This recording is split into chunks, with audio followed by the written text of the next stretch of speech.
When the Canucks miss the playoffs again. When Jim Benning trades away all our picks. When Goldalden is scratched for the third game in a row. C4 is there. With Sedin-like vision, Horvat's work ethic, and Petey's electric personality. Here comes the C4 Canucks Hockey Podcast with Chris, Matt, Anna, and Adam. Powered by Overtime Media. C4 Podcast on CanucksHockeyBlog.com. Quarantine edition number 4, I believe. Matt Lee with you here in virtual studio, joined by Anna Forsyth, also in quarantine.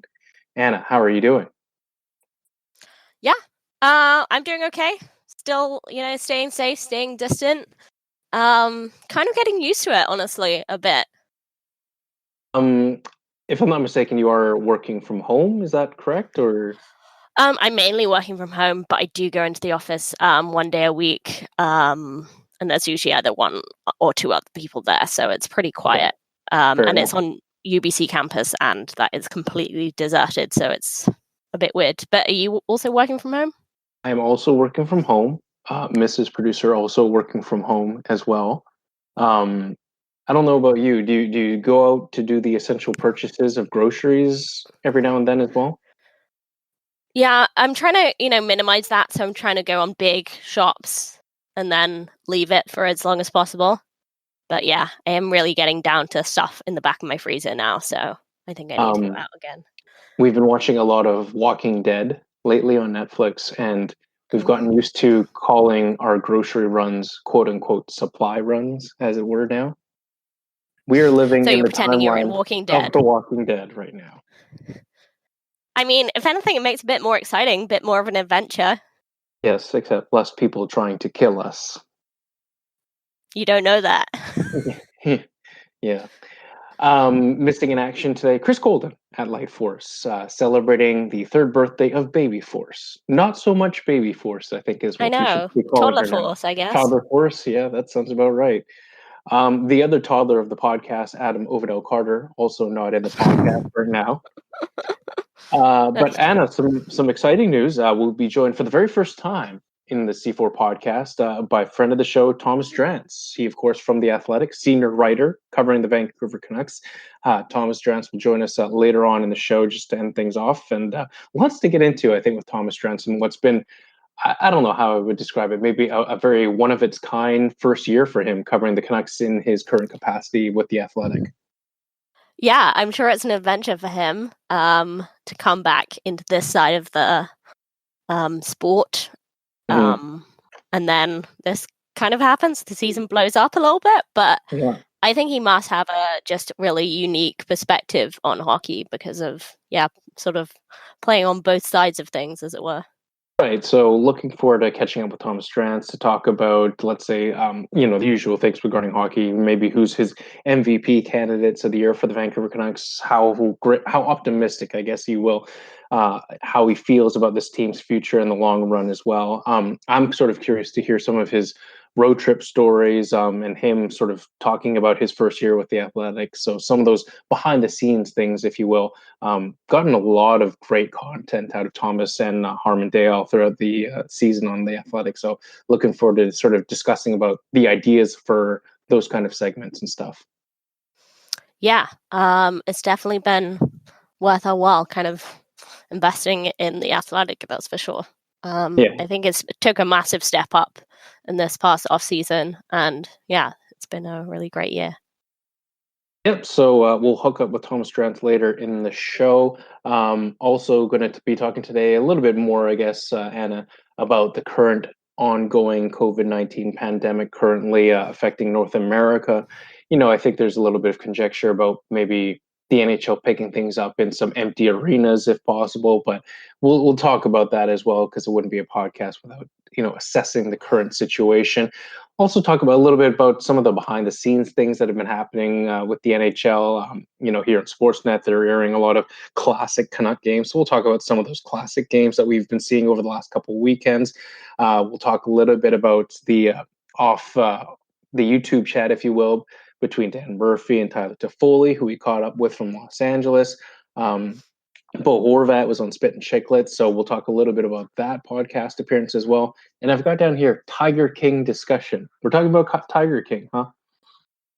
Well, we said last week that we would We wanted watch a a full bit. book report. Well, I haven't finished the whole thing. I'm like 6 episodes in, 7 episodes. Okay. How many episodes are there? I haven't been binging it, that's for sure. I find it too intense to binge. Okay, fair enough. We'll talk a little bit about that as well. All that coming up next here on the C4 podcast, CanucksHockeyBlog.com. So, Anna, let's get into rewind here, if you will, and talk about the current situation with the NHL. I think for the first time last week, maybe we had a little bit of admitting from Gary Bettman that there was the very real possibility that the NHL would not be able to finish out the rest of the regular season. What were your thoughts on that? Well, I mean, I think we talked about this before, that really getting any sort of closure might be a bit of a pipe dream. Even, I mean, last week or 2 weeks ago, I guess it was, because of the long weekend, we discussed the possibility of, having, no season whatsoever and no playoffs. I think the NHL really don't want that to happen. They don't want the season to be written off, but I think we're looking at the possibility of, whether it's some kind of play-in tournament to get into the playoffs, or, straight into playoffs, whatever that may be. But yeah, just with the amount of time we've lost, yeah, I think it's a very real possibility. Right. And so I think now the focus shifts from, potentially losing the rest of the regular season to, do we go straight into the postseason? And I think that's become the new conversation that the NHL is having internally, and fans are having sort of on social media channels as well. Do you think that there's a scenario now where they're going to go straight to the playoffs? I mean, yeah, I don't know. I think the players will be fully against no kind of play-in whatsoever, but whether that takes the form of like camp rather than a formal tournament or anything like that, but that'll have to be up for discussion, and I think the league and the players might want quite different things. So that will definitely be something to consider. But, player safety has got to be paramount, and I can't see it being possible for them to allow fans into that, whatever form this takes place. Like, I can't see it being with arenas full. Can you? Right. No, I can't. And, we're not even talking about just arenas. I think these are also neutral site arenas, potentially in cities that don't have large populations, or cities that just don't have the current problems that you're seeing in a lot of big metropolitan cities in North America. Some names like North Dakota has been floated around a little bit as one sort of situation. And, I think that's interesting from a Canuck perspective, just given the fact that Brock Besser and Troy Stecher came from the University of North Dakota. They know the area, they know the building, they know the arena, they know the ice. I mean, I don't know. What are your sort of thoughts on how the playoffs could be played at a neutral site that is also empty?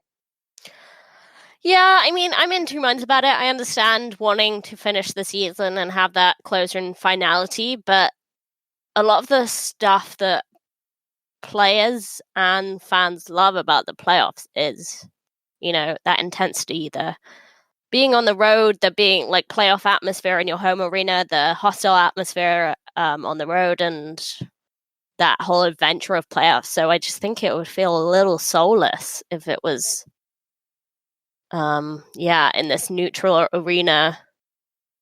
Yeah.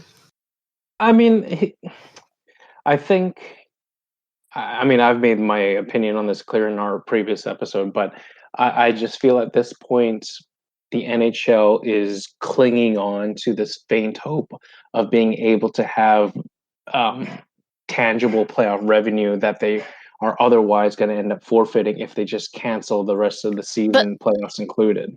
What would the revenue be? They can't sell tickets. I mean, you're just depending on broadcasting revenue, which is actually quite a small amount, for the NHL comparatively to ticket revenue.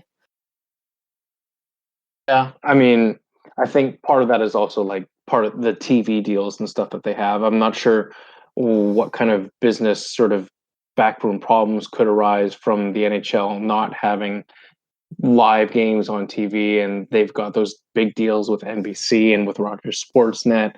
Um, I'm not sure if there's some relief going to those networks from the NHL because of the fact that they don't have games being played on TV and therefore advertising and stuff like that.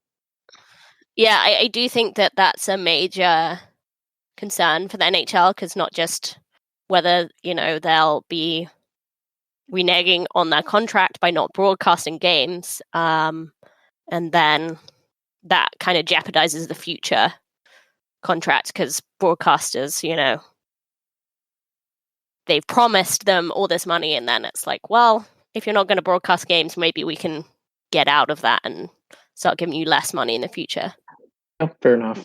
I don't know. I mean, I think what we do know is that there's just not a whole lot of knowns at this point.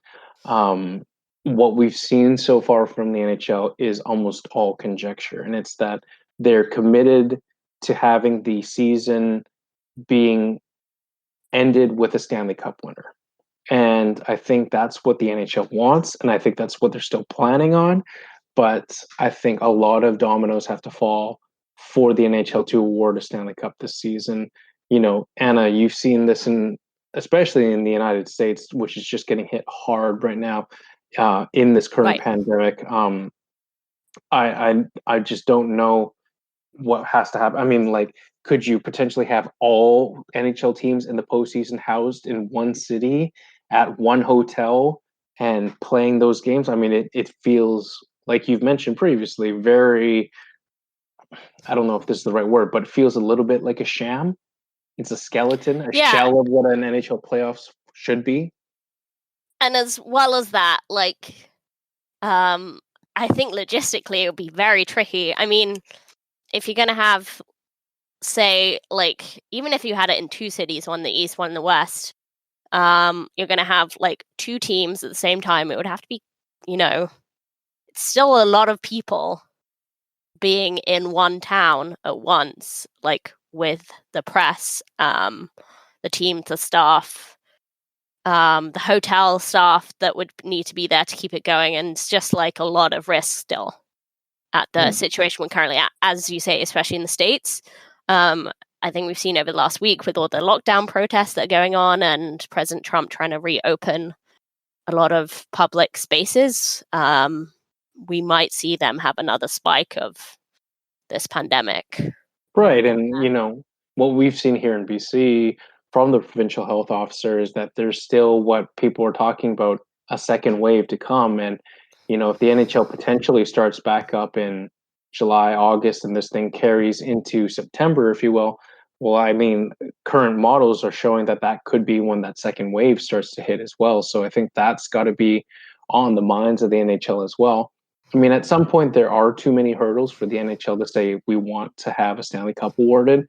But I think right now their goal, and they've been quite steadfast in this goal, is to, again, award a Stanley Cup in 2020. Yeah, and I think I'm kind of evolving my opinion as the situation changes, because one of the reasons I wasn't, not that I was against them pushing for playoffs, but I wasn't as fixated on a cup being awarded this season as partly one, because I don't think the Canucks would win it. But two, I wanted next season to go ahead as without too much disturbance, but I don't think that's going to happen. Even if, we're able to go again in October or November, it's not like we're going to get to go back and see the Canucks. I don't think that's a reality anytime soon. Here's what we're going to do, Anna. We're going to take a break. When we come back, we'll talk a little bit about the Utica Comets. Of course, we didn't talk too much about the Utica Comets in our previous episode. So we'll talk a little bit about some of those bubble Utica Comets players that we think get at least a look in the NHL next season with the Vancouver Canucks. We'll also talk a little bit about Bo Horvat's appearance on the Spit and Chicklets podcast. We'll talk about Dan Murphy's catch up with Tyler Toffoli as well. All that coming up next on the C4 podcast here on CanucksHockeyBlog.com. He liked to say the F word. Well, then get the here then. Okay, see ya. Is going to have the F word on it. I wish I could give you an explanation about it. I can't. You out of here. You said the F word, Dad.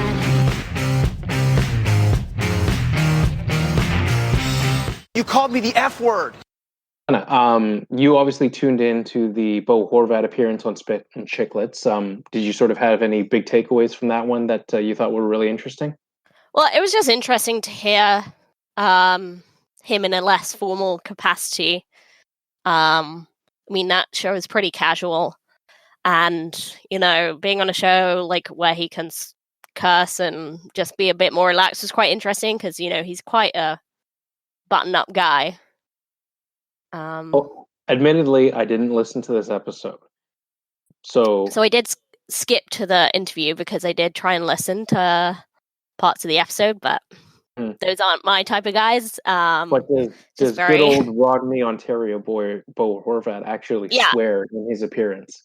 I know he did, but they it didn't really suit him. I'm not gonna lie. I'm sure he, like, amongst friends and family, whatever, he's very casual, but we know him as scolded by the parents for cussing like that. Honestly, like, yeah, it just didn't suit him well. He's just like too good a boy.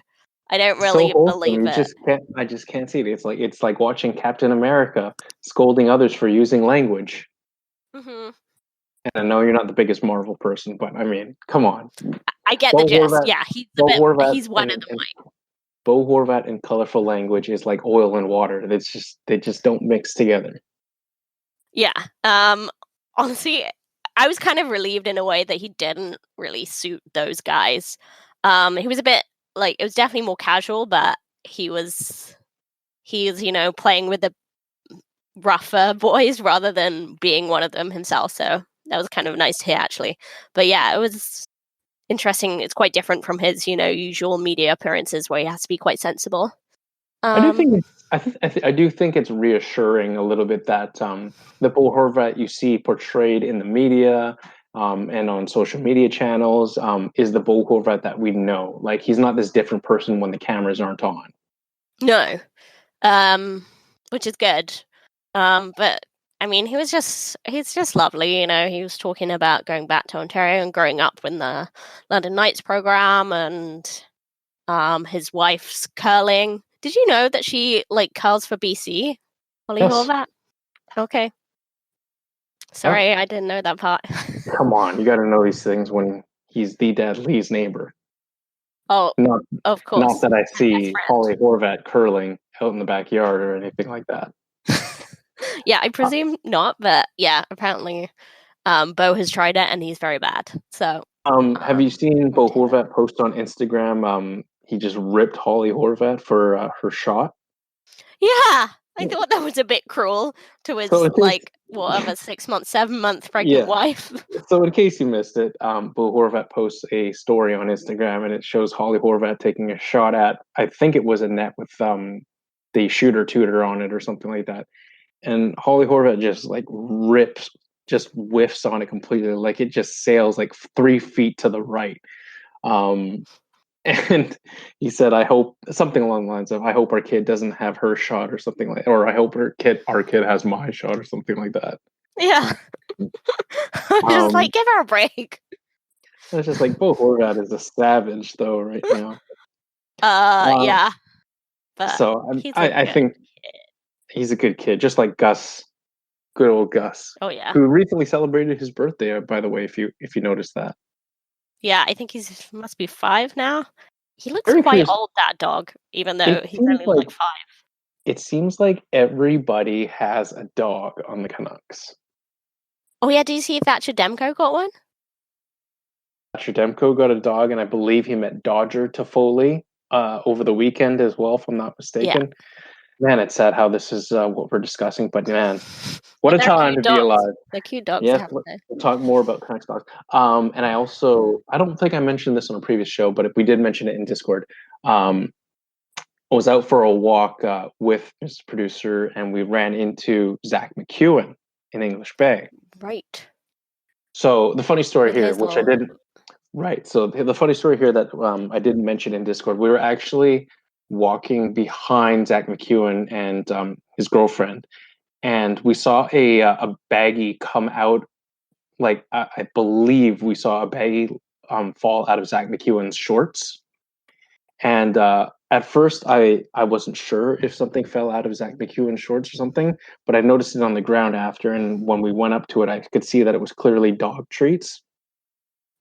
But I wasn't 100% sure if it fell out of if that was in fact from Zach McEwen. So I didn't want to go to it, pick it up, and then go up to him and be like, "Hey, did you drop your bag?" And he'll look at me like I'm an idiot, saying like, "No, I didn't drop that." And I'm like, "Okay, well now I'm just holding this baggie full of something that you've never dropped."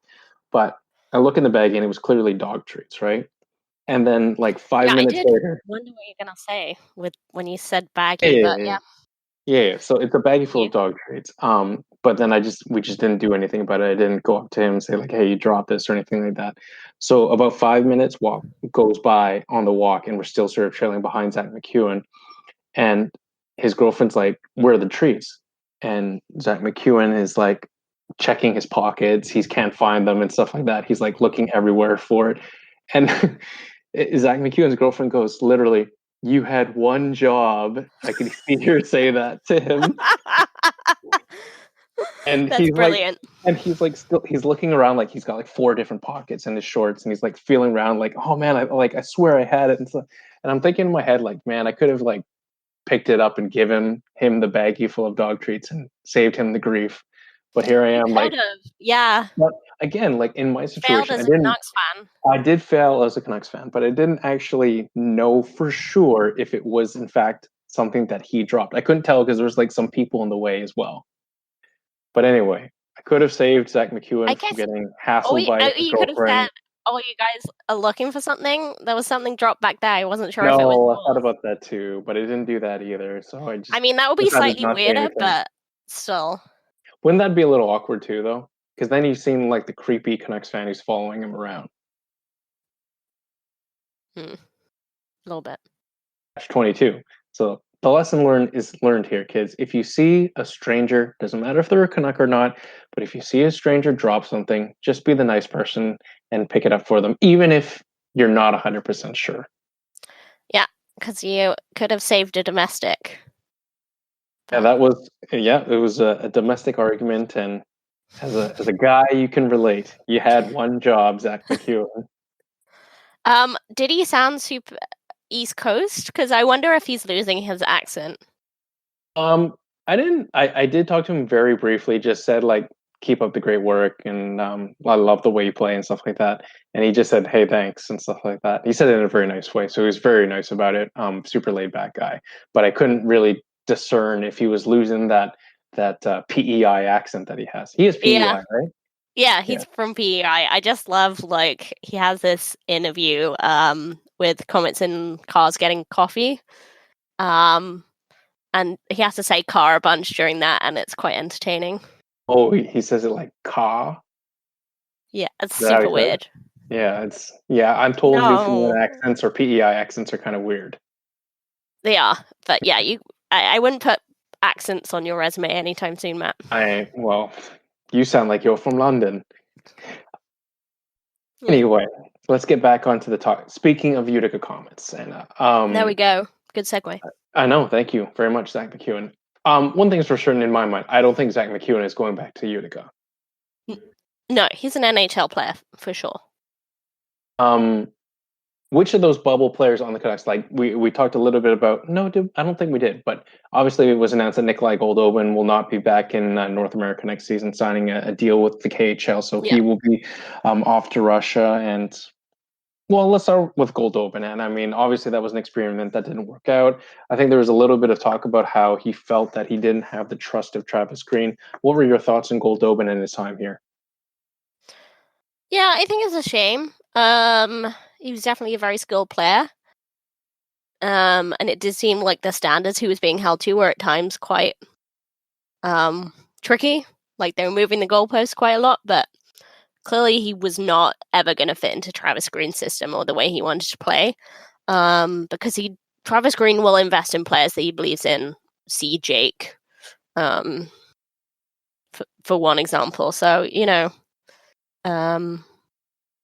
it's a shame, but yeah, hopefully past is new and he can succeed in Russia.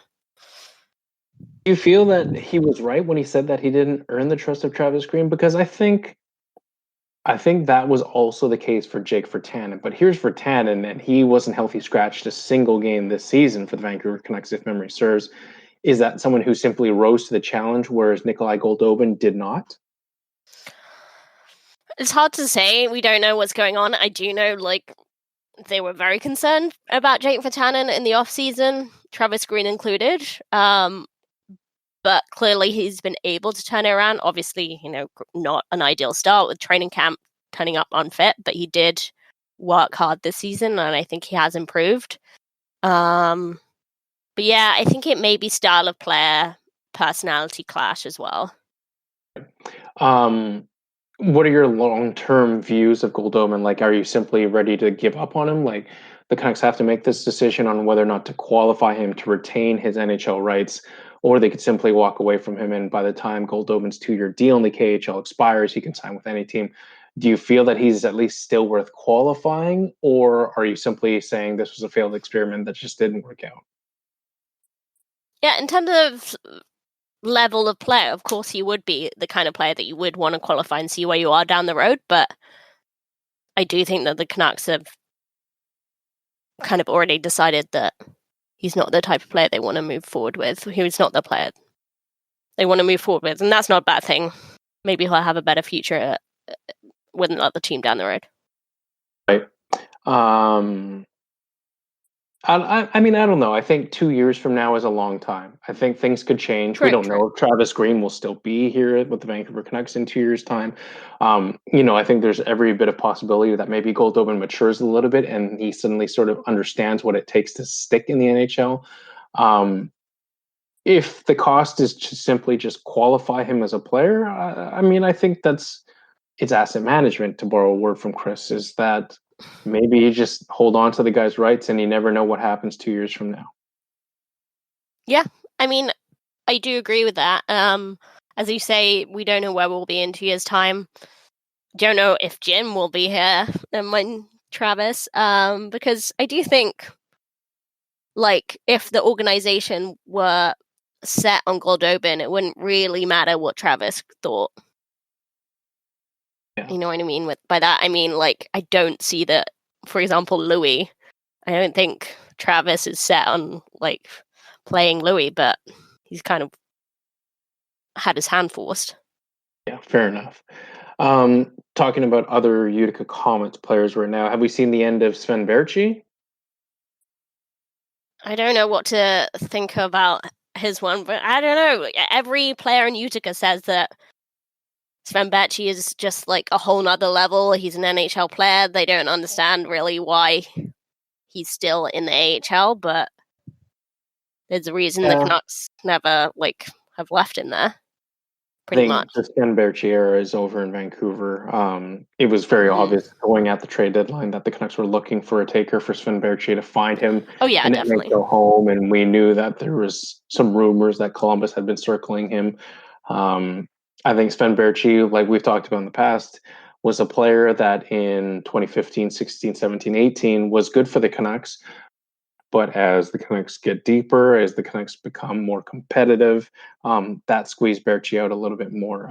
Baertschi strikes me as a guy who is a very talented middle six winger on a mediocre to bad team. And I think the Canucks have sort of pushed themselves to be a little bit better than mediocre now. So I think it's situational for Sven Baertschi, and I think at this point we're probably not seeing him in a Canucks uniform again. Yeah, I think you're probably right. Obviously, it'll depend on getting a taker at the trade-wise, and they obviously couldn't get that at the trade deadline. I think they're pushing for that. It must be frustrating for him because you look at players that are on the team, and he's definitely better than our entire fourth line, but he's not a fourth line player. It's not. But yeah, it must be frustrating because we've got a fourth line that's not getting paid like a fourth line, and he's definitely better than those players. But Anyone else on Utica that you really think gets, let's say, at least a cup of coffee with the Vancouver Canucks next season? Well, I think Brogan Rafferty is the one to watch, right? He's definitely been one of the more exciting players coming up. Real offensively talented defenseman. But, like our other guy of that ilk doesn't shirk on defensive responsibilities either. And I think there's a reason he was left in the AHL all of this season. So I'd be interested to see him get a look next year. I got an interesting question for you. Who do you think Sure. plays more NHL games for the Canucks next season? Brogan Rafferty or Ole Levy? Who do I think is the better prospect? Brogan Rafferty. Who do I think has a better future? Brogan Rafferty at the moment. Really? But, Ole Levy is still so unknown. It seems like he's recovering from his long-term injury problems, but he did have another short-term injury setback at the end of this year. Like, it didn't get cut off mid-season, but I think he's still such an unknown prospect. You're willing to say that Rafferty plays more games for the Canucks next year than Ulevi? I am not willing to say that because I do think they'll want to know sooner rather than later what's become of Ole Levy, and they're in no rush to get Rafferty up because I think his development is quite important. But Rafferty's also 24. Like, he's an old rookie. He's further along on the development curve, if you will, than he is. I don't know if I would agree with you, though, in terms of who has more potential. I still think that Ulevi has more potential than Brogan Rafferty at this juncture. I would also say that Ulevi has further to go in terms of his development compared to Rafferty, though. Yeah. That's what I mean. I'm not sure what I mean. But I do think Ulevi has a ton of upside. It's just such a big question mark still. How about Cole Lind? I know you're pretty high on Cole Lind. That's someone who's definitely taken a step in his development. Yeah, definitely. I mean, he had such a rough rookie year, and he has taken such a huge step up this year. I still think he has a ways to go, but I'm really excited by him. I don't think he's going to come up anytime soon next year, but I think he's definitely an injury call-up. And hopefully, after that, he'll get a longer look, but maybe just a short look to begin with. But I'm excited by him given how he started off his pro career. Got an interesting one for you.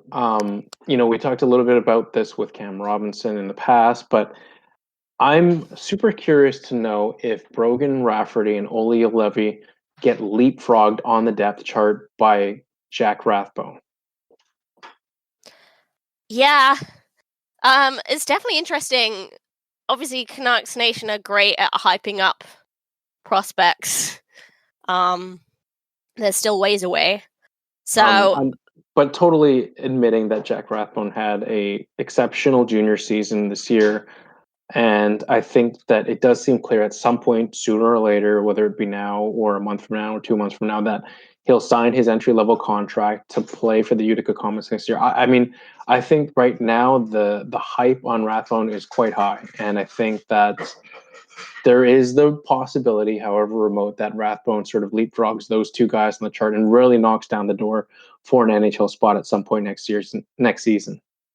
Yeah, you're totally right, and I think there's no bad thing to create some more competition and in that prospect pool, because there are some. Yeah, we've had some sparse times, so like creating some more competition there is no bad thing.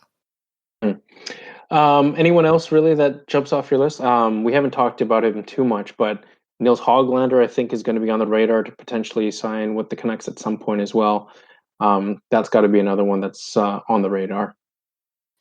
Yeah, I think the consensus is the Canucks did quite well in the draft last year, even with people that were initially considered bust, like Carson Vogt, where people saying they don't know why he got drafted at all, and he's turning out to be bit of a diamond in the rough. So I think Podkolzin and Letters still, exciting ones to watch. And just what the next stage in development for them is.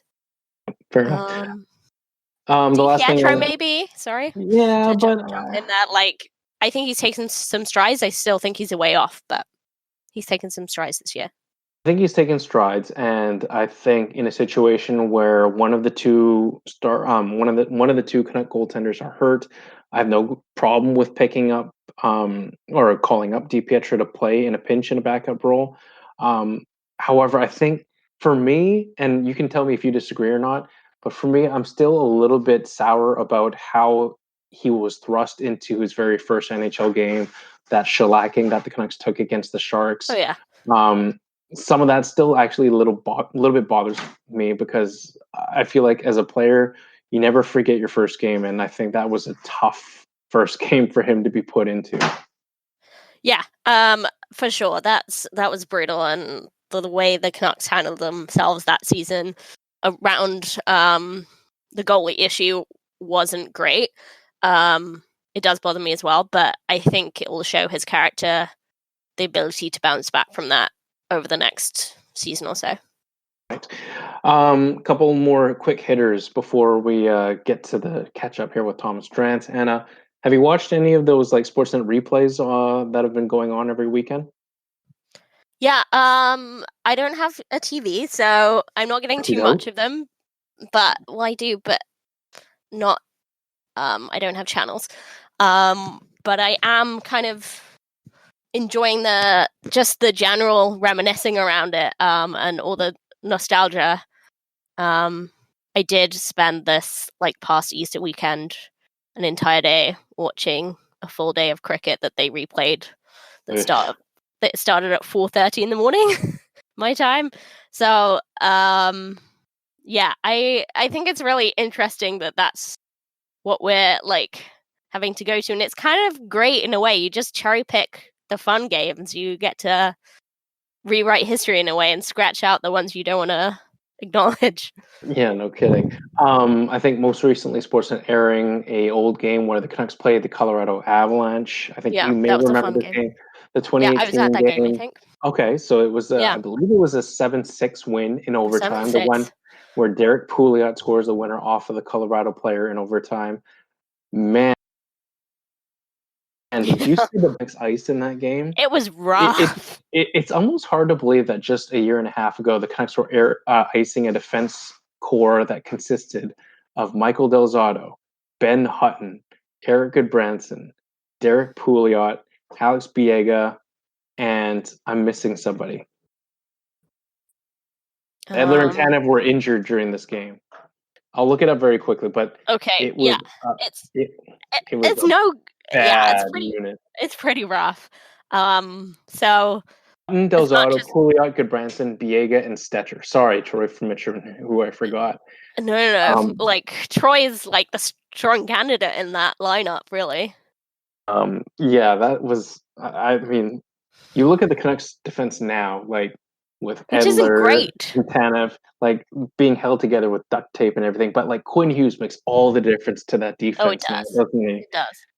I think sometimes, and we can talk about this another day, but I think sometimes we have, even in his rookie season, we have underestimated just how much Quinn Hughes brings to the table. Oh yeah. Hopefully we do talk about him a lot, at least on this podcast. We're all respecting what Quinn Hughes brings to this team, and the excitement he brings, and the way he's changed the way the Canucks play. So definitely a question. We appreciate him enough, at least. Yeah. A question maybe for Thomas Drance in our catch up with him as well. So we'll talk about that coming up. Very quickly, Tyler Toffoli chatted with Dan Murphy as well over the weekend from Los Angeles. I guess. Oh yeah, I didn't watch this. Please tell me. Toffoli and his wife made the long, 17-hour drive from Vancouver to LA. They did touch a little bit on Toffoli's time with Vancouver, and Toffoli did gush a little, in a sense, about how much he enjoyed his time with Vancouver, how every time he comes to Vancouver, he always enjoys the city. I don't know. I mean, for me, I'm holding out a little bit of hope that Toffoli will see the current landscape of the Canucks, that they're an up-and-coming team where he fits on the roster, and think to himself that maybe it's a desirable or a sensible move for him to re-up with Vancouver. I don't know. Has your thoughts on Toffoli changed at all? I mean, I've kind of always said that I really like him, but the price may be too steep to keep him. That hasn't changed at all. It's just so typical Canucks that, they had this short amount of time to woo Tyler Toffoli, and he was doing so well. It was going so well, and then a pandemic, and it's like, oh, okay. I guess that was a fun little time. It's hard to believe that it was only a 10-game sample size. Yeah, I mean, he's expensive for 10 games, hey? Yeah, but he looked good in those 10 games too. He looked great. But I think we did mention this in the last episode too. As good as he looked in those 10 games, I think Canucks won 6 of them or something. I'm not saying like he should be like completely on his own turning around the team, but he's not like a huge difference maker that we have to empty our piggy banks for. Yeah, I think that's right. And we had this conversation 2 episodes ago about whether to resign Jacob Markstrom or Tyler Toffoli. If you could only pick one, I think I've come around a little bit that, yeah, it does make sense. The Canucks do need to sign Markstrom, but I still think it's a little close. Yeah, I respect that. Anything else, Anna, before we get to our chat with Thomas Drance? No, just good. Excited to hear what Drance has to say. All right, back to chat with Thomas Drance after this. Take hitting out of the game. You can't hit anymore, so don't do it. The unsportsmanlike conduct, I want to get an explanation on that. No kidding. Because how do you get suspended for unsportsmanlike conduct? Plus interference. There's no interference there. He had the puck. Now, Madison never ever did that before. Now, why did he do it? That because he was mad. Well, your early favorite for the Calder Trophy, that's for sure. Elias Pettersson, you might even say your early favorite for the Hart Trophy. Just to get back to your question, Elias is going to play plenty. He didn't play. He's going to get a lot of power play time. And, yeah, I'm concerned about our offense. We lost 200-point players, and we've got to find a way to score.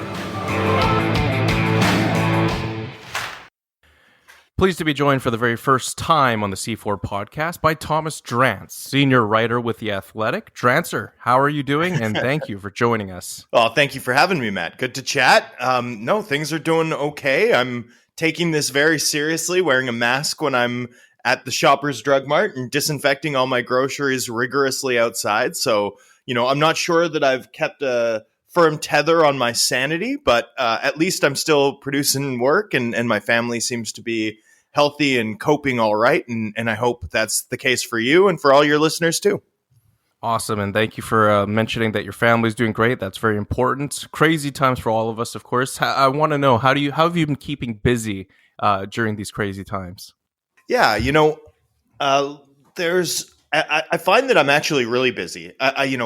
Over the next 10 days, I think Athletic readers will notice a lot of alumni content. Over the past week, I was able to sort of dig into my notebook and finish up some pieces that I'd had on my mind to write toward the conclusion of the Canucks regular season. The JT Miller piece, The Week in the Life, like that was supposed to be one of my big March tent poles. And I was workshopping this idea about a odd couple feature for Pettersson and Hughes and published that at The Athletic yesterday. And now I think, especially over the next 10 days, there's going to be a lot of like throwback sort of content just in terms of catching up with some of the alumni and not necessarily the bigger names, although I am doing a Q&A with Marcus Naslund, but just some guys that the market maybe hasn't heard of or not heard of, but heard from in recent weeks.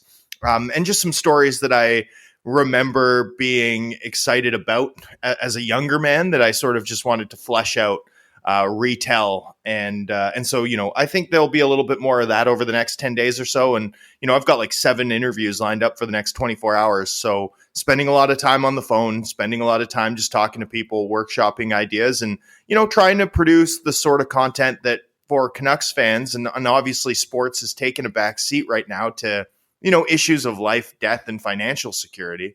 But nonetheless, I think there's a base of readers who still come to The Athletic to escape a little bit and to, still feel engaged with this online fan community that so many people have invested their time and energy into. Just trying to provide an outlet for that kind of content, maybe a little bit of a distraction, hopefully make a couple people smile, in these dark times. I'm really glad that you sort of gave us a little bit of a look behind the methods of the madness there, the sort of inspiration for why you've got certain pieces for The Athletic. I think for me, I've really enjoyed this year's coverage from The Athletic because of pieces that you and Harmon have both put out there. It's really interesting for us as fans to be able to get that peek behind the curtain to see a little bit of the color behind the players. I think players traditionally are so used to giving those cliched answers, and without giving too much away, you had that 1 week follow with JT Miller, and it was obviously supposed to be a sort of behind the scenes look, and it ended up being more of the last normal week of the NHL season.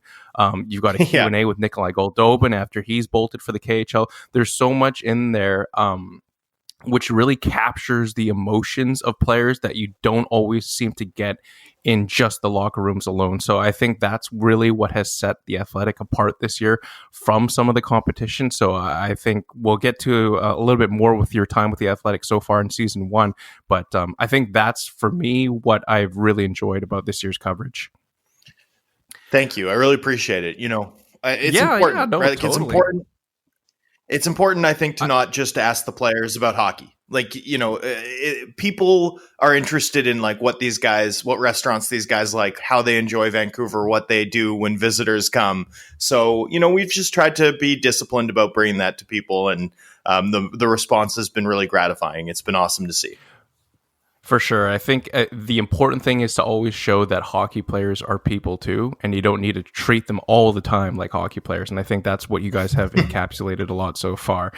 Let's talk about hockey, though, Drancer. One of the next questions I want to ask is, of course, your perspective on the NHL during this current crisis. I mean, for you, do you see a route where a Stanley Cup is being awarded in 2020?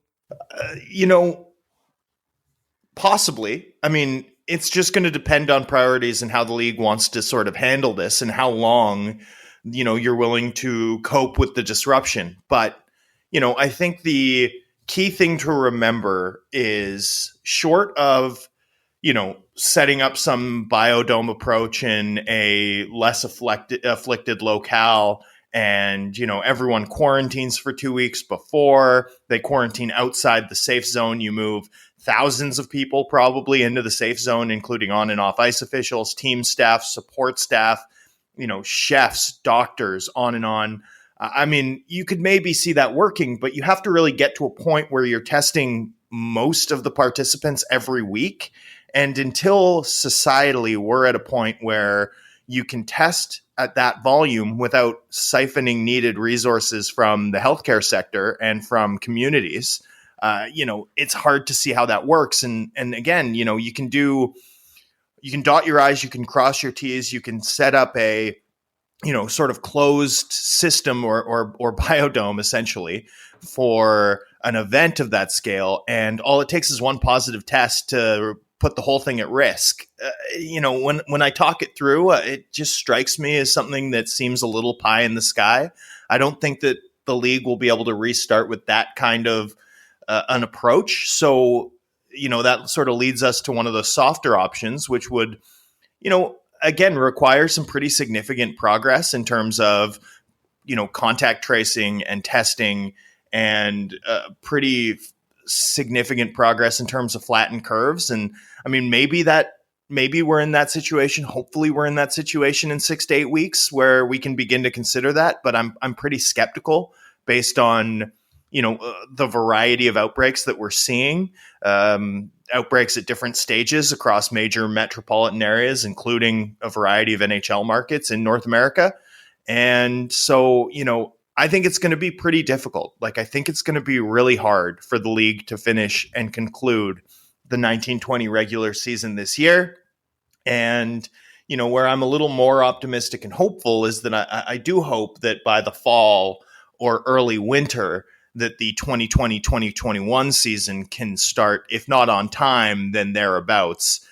To me, that's going to be the more realistic sort of signpost. But, of course, I'm not an epidemiologist. I just play one on Twitter, as we all do these days. But that's sort of my basic read. Yeah, I think for sure. And I think for the reasons that you've outlined, there's so much that has to fall into place, so many dominoes that have to fall for the NHL to be able to award a Stanley Cup. You talk about neutral sites, you talk about empty arenas, you talk about weekly testing. Those are all things that would have to get. And the most important thing is you would need 100% buy-in from the players. And I'm very skeptical that you would get 100% buy-in from the players at this point. And we've already seen some players like Drew Doughty saying that he's skeptical about the season being played out. So, I mean, for me, I'm becoming more and more resigned to the very real possibility that there is not a Stanley Cup being awarded in 2020. I think the hockey fan in me also wants to see any form of hockey being played. And the concept of summer hockey is intriguing for a lot of people. And the concept of playing in an empty arena at a neutral site is kind of interesting. But I think in the grand scheme of things, you look at the big picture, it's very hard to envision a scenario where the league actually follows through on awarding a Stanley Cup this year. Yeah, if the season's going to be difficult. Yeah, I think so too. I mean, if the season does become a lost cause, Drance, it's a summer of what ifs, I think, for the Vancouver Canucks. So let's shift gears to the Canucks. Obviously, you've covered this team from start to the suspension of the season. I mean, for you and for your money, did you feel at the time that this team was playing well enough in mid-March that they were on track to playing playoff hockey in April? I don't know. I think this seems really fascinating to me because there's enough there, right, that you'd think it's very possible. Like with that top six, especially with Besser back from injury, we only got to see them play one game. But when you look at that top six forward group, I think that was going to be a really difficult group for opposition defenders to contain. I think Vancouver had, obviously excellent goaltending all season. I think Demko's game was stabilizing after a tough sort of first road trip following the Markstrom injury. I think Vancouver's special teams were very good.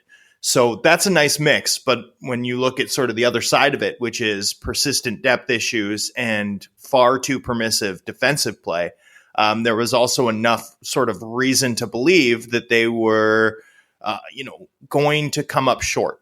And ultimately, if I had to handicap it, I think the Canucks would have snuck in. I think they would have been one of the wild card teams. I think they had enough going for them.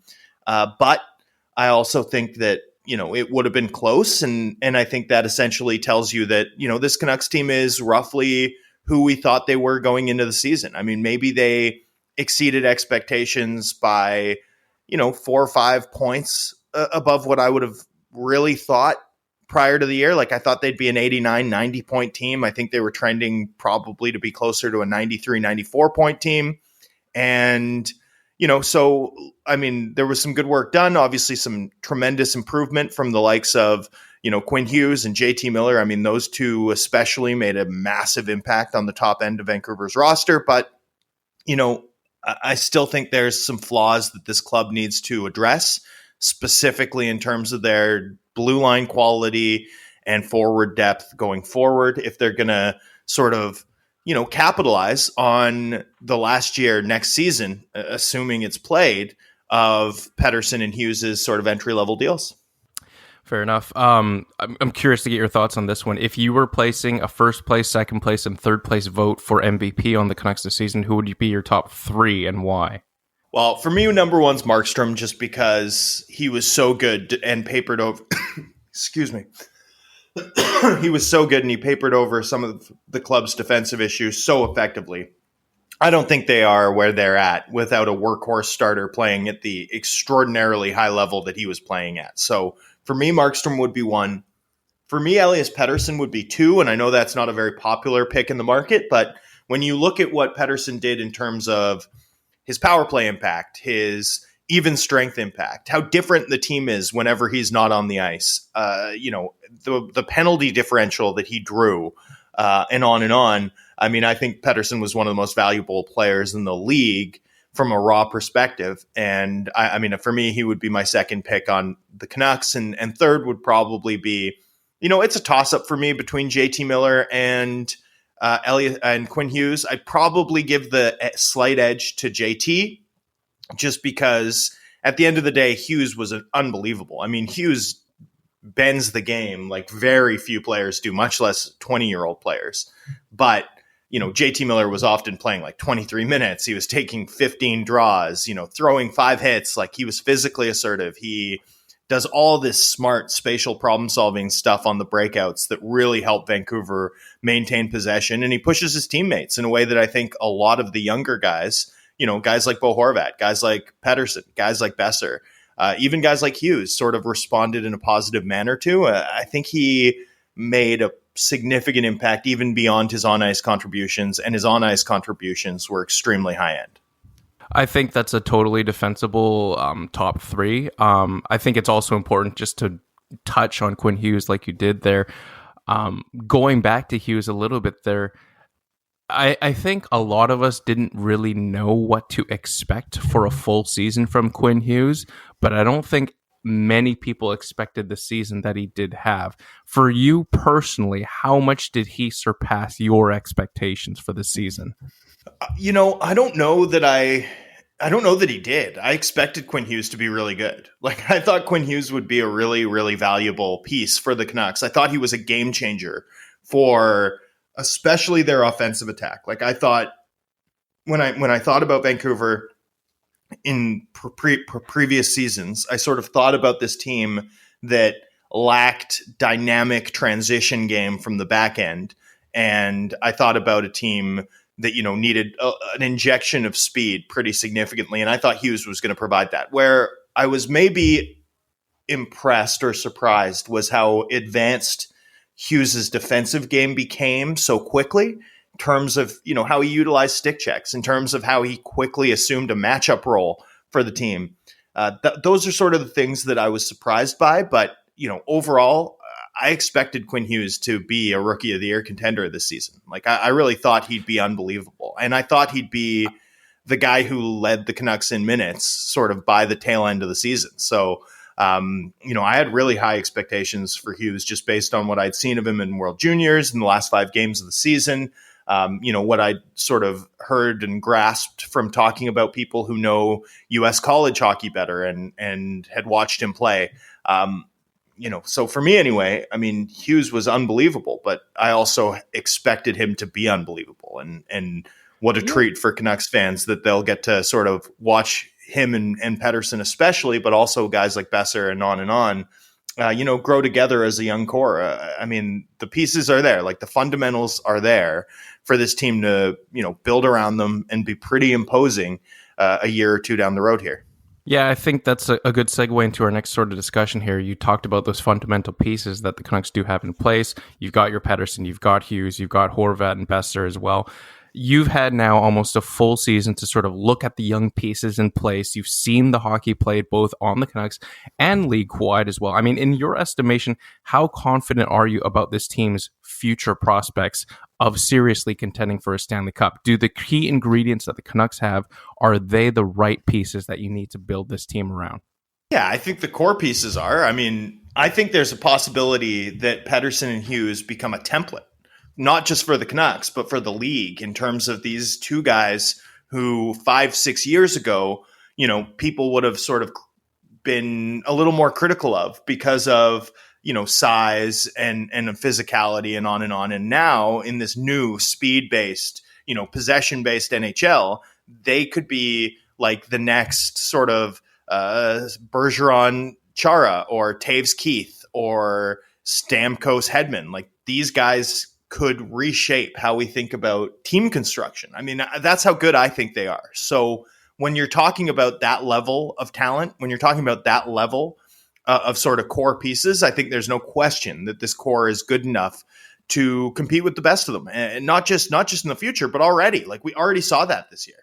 And so that raises the stakes for what comes next significantly for Canucks management, because the task now is to build around these guys in a way where, you're not giving it all back. I mean, I wrote a piece yesterday where I sort of broke it down and showed that with Hughes and Pettersson on the ice together, the Canucks outscored the opposition by 17. And that means that in all other 5-on-5 minutes, the Canucks were outscored by 21. So, start there. Like, you can start there if you're Canucks management. Like, what do we need to get better? We need to be giving up a lot less in the minutes when we don't have these guys together. And we just have to trust that they can maintain or even improve on what the sort of elite results they're already driving for this team. And, that should be a clarifying task going into this offseason, because that's the goal here. Like, it's about now fleshing out that second pair, improving the club's defensive, ability up and down the lineup, and having just enough depth that you're not giving away too much. Like, you don't even need to be winning the battle elsewhere. If your top end of your roster is outscoring opposition by 17 goals over 400 minutes, like, that's all you need, really. If you can outscore the opposition by 17 at 5-on-5 over the course of a full season, you're a top 5 team. You're a top 5 team just there. So it's just about kind of raising the floor of the rest of the roster at this point. And look, that's going to be a tough task. All right, a couple quick hitters here that I wanted to get your thoughts on, Drance, before we let you go. You've covered this team from start to season. You've been able to join this team on some of their road trips as well. You're a well-traveled guy. You've lived in Florida. You've lived in Vancouver, East Coast, West Coast. Number one for you, what is the best road trip city in the NHL? Look, there's a lot of good ones. For me, it's a toss-up between New York and Nashville. I love being in New York, and I love covering the Canucks for the purpose of a New York trip, because the Canucks generally, when they get to New York, and play a series of games, like a handful of road games against the New York teams. When you're really lucky, you get like a full week in New York as they play all three of the teams in the area. We didn't quite get that this year. We got 5 days, but still, going to New York, it's always an extended stay. This past year, I got to see the ALDS Game 6 between the Yankees and the Astros, which was a real highlight. And, I always eat good pizza. I always eat good red sauce. I always walk around and explore Manhattan. I always see some friends. So New York's always a highlight for me. And then Nashville, Broadway's just unreal, and always a good place to party and drink. And so those would be the absolute top of my list. And then, there's obviously a lot of great places and some underrated ones. Like Columbus is an underrated one for me. And obviously I love covering games in Montreal and Toronto too. Yep, fair enough. This might be kind of a segue question, but I want to get your thoughts. Best NHL arena, obviously not including Rogers Arena. Mm-hmm. Is it MSG? Or is MSG overrated in your mind?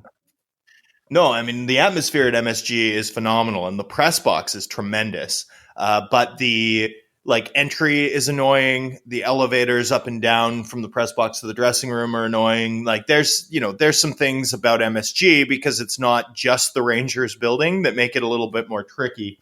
So, honestly, for me anyway, my favorite building is Little Caesars Arena in Detroit. That's the very new building in Detroit.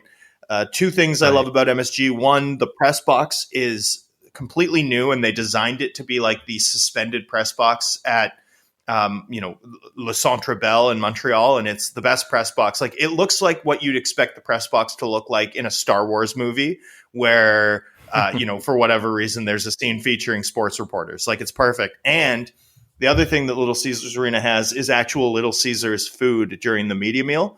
So I call it the 5-year-old's birthday party, and it's just like deep dish chicken fingers, chicken wings, and obviously the swamp water.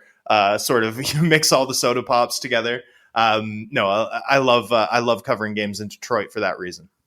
Wanted to get your thoughts. Maybe you don't have any, but are there any good stories involving the Canucks on the road that maybe we haven't heard about? Any sort of behind the curtain, any sort of showing of their sort of personalities, if you will, that you think are worth highlighting? Well, for me anyway, one of my favorites was when Quinn Hughes and Elias Pettersson in Tampa Bay ended up sort of renting scooters and scooting to the rink, the Amalie Arena, from the hotel in Tampa. And I covered it in the Armies because I got a tip about it. I got some quotes. The Canucks ended up posting video, so it all worked out really well. And then so I write about it, and then one of the co-founders of Spin turns out to be spin. Maybe I have that wrong. Anyway, one of the co-founders, one of the big sort of scooter sharing programs, turns out to be a big Canucks fan and a big Armies reader. He ends up getting in touch with reps for Hughes and Pettersson.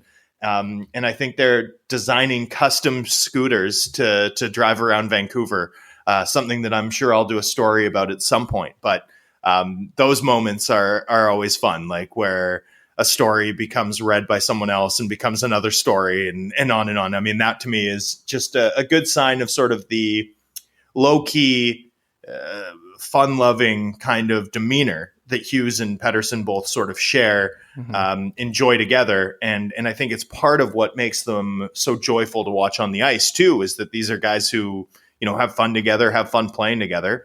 And when you feel it, I think the fans can experience it too, and they see it. They can tell that there's something special going on. All right, Drance, there's a lot of your work in The Athletic from this year that we've sort of already talked about. I mean, for me, to be honest, one of the best ones for my money was your first one about why you were going to write for The Athletic. And at the time, you had spent 3 years with the Florida Panthers as their VP of Public Relations. But you felt like this was a good step to return to your hockey writing roots. I mean, for you, how do you sort of summarize what has been kind of a wild, one-of-a-kind type season in your first year with The Athletic? Yeah, look, I'm disappointed, obviously, that I may not get the chance to finish out that first season.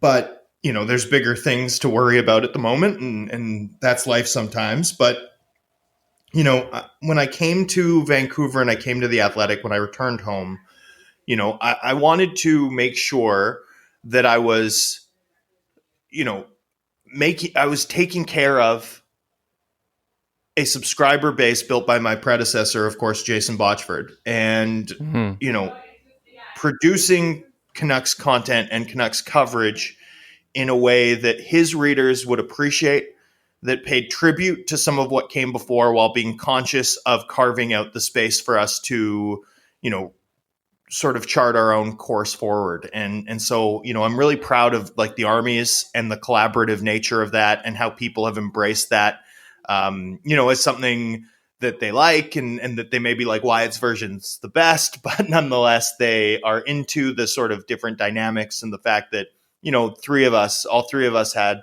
close ties with Jason and, it is our own thing. Like it is so different from what the Athletes was, but it's also something that, is familiar and feels familiar and feels like it honors, the singular towering achievement of hockey writing and reporting that came before it. And, aside from that, working with Harman Dial, working with Naoko Asano, who's our editor, I think we've just built a really great team here and they've been a lot of fun to work with. And the fan base in Vancouver is so passionate, so knowledgeable. There's 2.5 million people in the Metro Vancouver area, and I think there's 2.5 million NHL GMs too. And that always makes for fun conversation and a certain fun dynamic. And that's a dynamic I really miss down in Florida. It's been an absolute pleasure to cover this team for this city over the past year. And, I'm looking forward to hockey getting back so I can continue to do it. Right. Just from a personal perspective, I often sometimes marvel at the young core that the Canucks have with Pettersson and with Hughes. And I sometimes drift and think about like how Botchford would have looked at this team if he were around these days. I think he would have just been floored at how, this team has turned around so quickly. I always try to think of it from a Botchford lens sometimes about how he would have approached this year's team. Fair. Yeah, I do that a lot too. And a lot with story ideas as well. Fair enough. I wanted to give you a chance to talk about the some of the good work that you've got coming up in The Athletic. I know that there's a Q&A coming up with Marcus Naslund.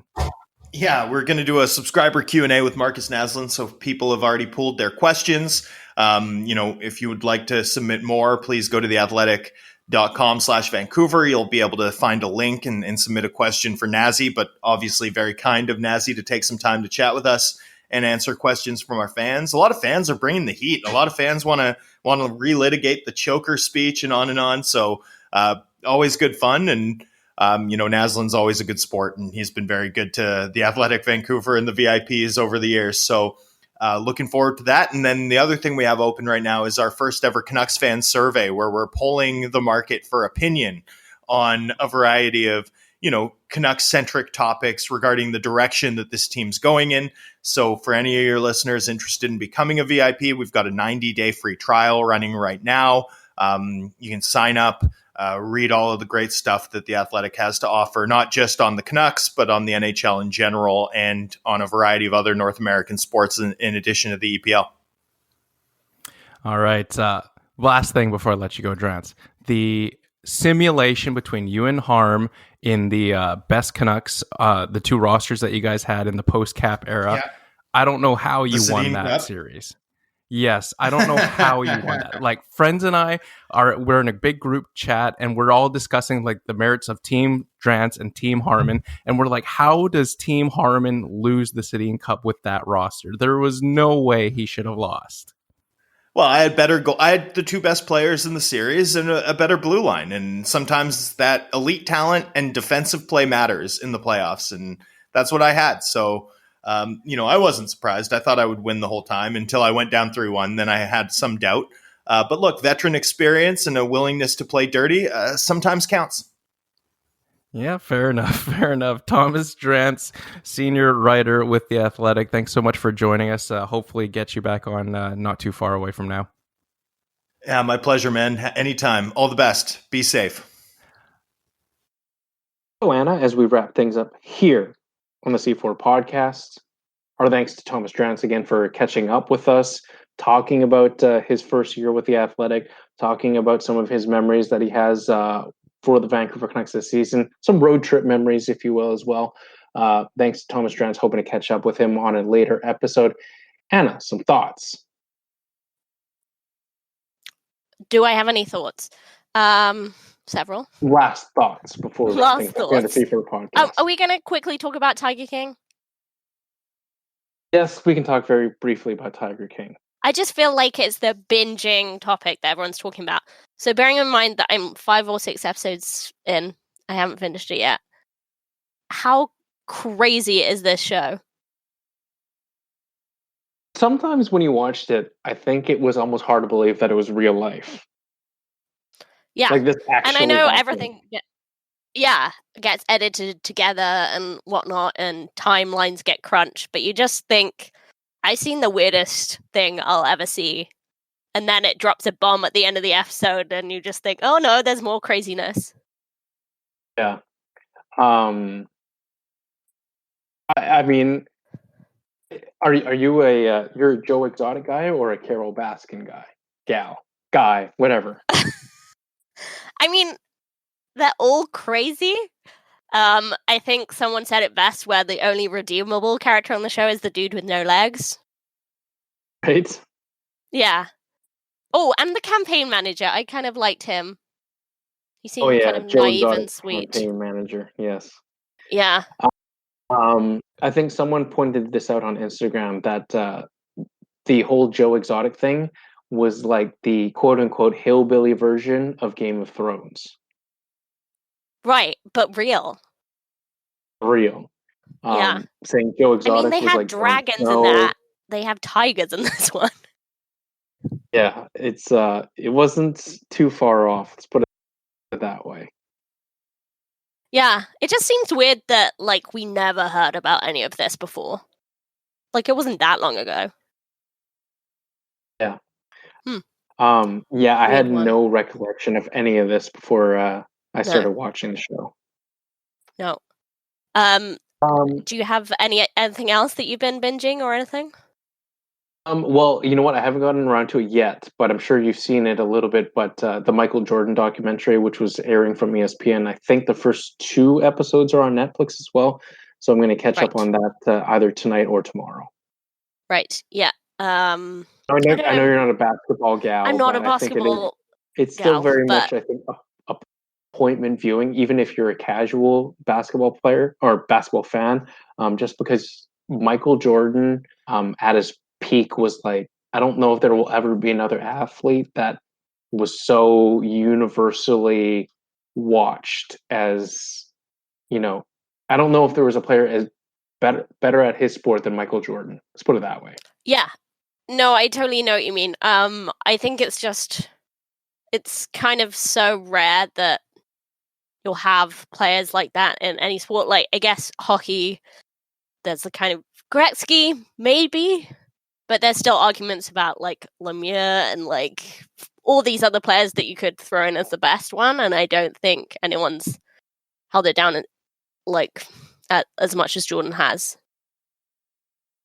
Yeah. Well, thanks again to Thomas Drance for joining us on this episode. Back next Monday with a brand new episode, if I'm not mistaken. Hopefully Chris Golden will be able to join us for that one, Anna. Last words from me. Once again, hoping everyone's staying safe during this time. Thank you so much for tuning in. Thank you to our first responders and our frontline workers who are keeping us safe. Remember to do your part. Stay home wherever you can.